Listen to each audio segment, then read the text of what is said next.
Good evening. My name is Dr. Marek Laskevich of WW3, and the lecture I'm going to give tonight is about how World War III could still be averted.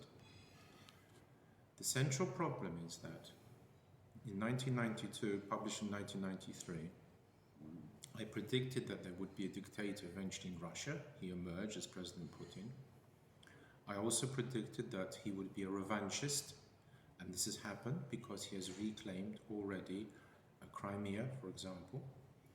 And I also stated he would be internally repressive, which is the case. Many journalists have disappeared. And also that despite everything, he would have some economic success, which indeed Russia did. It repaid some of its debt. And thus strengthened Russia has the opportunity to recover its former territory. And this he is indeed doing. Nor is he unusual in this respect. Many other dictators in his position, which technically are second mini-system dictators according to that 1993 book, such as, for example, Napoleon or Hitler, also did so. The central problem is that when they get going and the country is strong enough, which Russia is, the consequences can be disastrous. The most obvious example is that of Adolf Hitler leading a revanchist Germany, which resulted in World War II.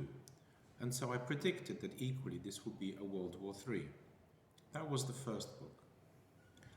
The next book I considered the military aspect, the geomilitary to be more exact, and suggested that there would be 5 stages.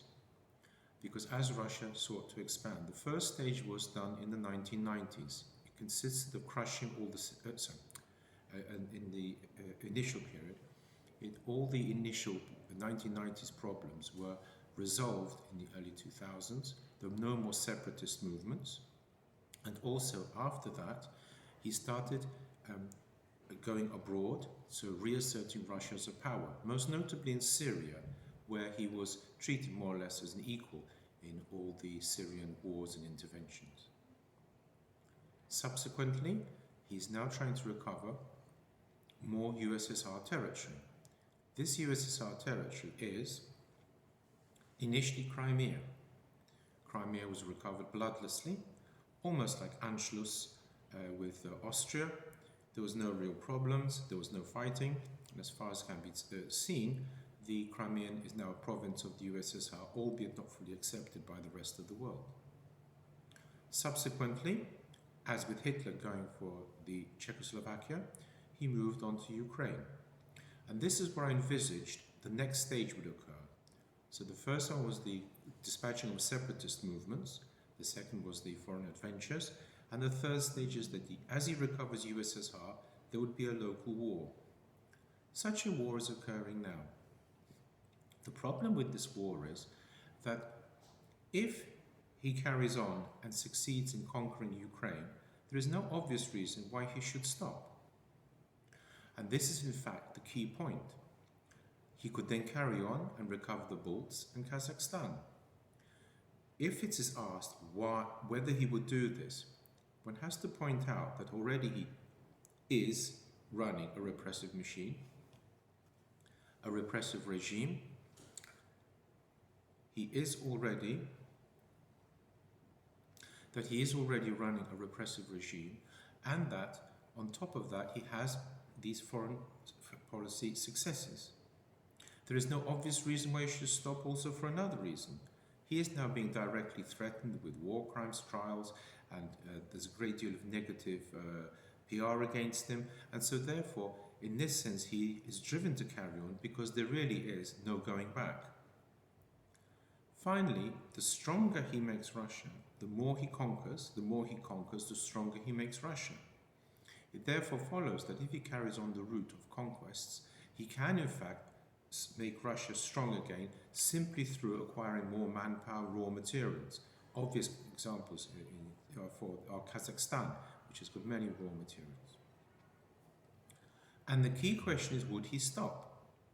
Again, it is envisaged, like Hitler or Napoleon or other second mini-system dictators, unless he is defeated, he will not stop. There is no reason for him to stop. The stronger Russia becomes, the more of a world player it is, the more opportunities he has. In this case, if he is to carry on, the country which he is most likely to attack next would be Poland. The reason for this is it would be now not a USSR war, it would be a Soviet war. In a Soviet war, he has the opportunity to re-enter into Europe, which after all, many Russians have in fact tried and successfully been, such as when they defeated Napoleon, when they defeated Adolf Hitler. In these occasions, Russia acquired a Western empire, or Western from its point of view, in Eastern Europe. And again, if he did go that far, the country that would be attacked first would be Poland, because A, it is the most accessible, and B, historically, it was a part of the Tsarist Empire and part of the Soviet Empire. Also, it lies on a direct line to Western Europe, and historically Western Europe has been very pro-Russian. It is a mistake to think he has absolutely no support. One of the reasons is that there are people who simply used to admire him anyway, or said so before this war, on the basis that he ran a very strong regime. This being the case, when would finally NATO intervene? It is most unlikely to intervene in Ukraine because the Ukraine is far away. It is in any case historically seen to be a part of Russia, hence the term the Ukraine, which was used until comparatively recently. It is also the case that they have the same religion, and broadly speaking, NATO in any case couldn't make up its mind whether it should absorb Ukraine or not. And in this respect, this also shows that the West was at two minds about whether Ukraine should be a part of NATO and therefore is a part of the West. On the contrary, many Russians see Ukrainians as a type of Russian, and historically, it has been a part of Russia for centuries on end. This is not true of Poland. Even when it was taken into Russia, it had a separate customs frontier until the failure of the 1863 uprising, and the 1830, of course, when subsequently it was Russified. The point here is that if he goes into Poland, on the other hand, then here is a potential battleground. It therefore follows that if he goes into Poland, NATO would be able to interfere and should, because Poland is a part of NATO. The problem is, how would such a war look? Would it be still a conventional war? And here we have a very disturbing possibility. In order to win, it is entirely possible, or not to lose, it is entirely possible that tactical nuclear weapons will be used at this stage. There will be no problem from the Western point of view because it needs a battleground, and anyway, Poland is part of Eastern Europe, not part of Western Europe. Equally, it would be the case that for Russia, Poland is not a part of Russia proper, unlike Ukraine, so again, the use of tactical nuclear weapons would not be a problem. It would certainly perhaps help one side or the other to victory, and therefore there would be no compunction in using them. The problem is that Poland would suffer terribly in this and may well, in fact, be utterly devastated. These would be tactical nuclear weapons, theatre, which are still nevertheless radioactive and would be a problem for the local population, in this case the Poles.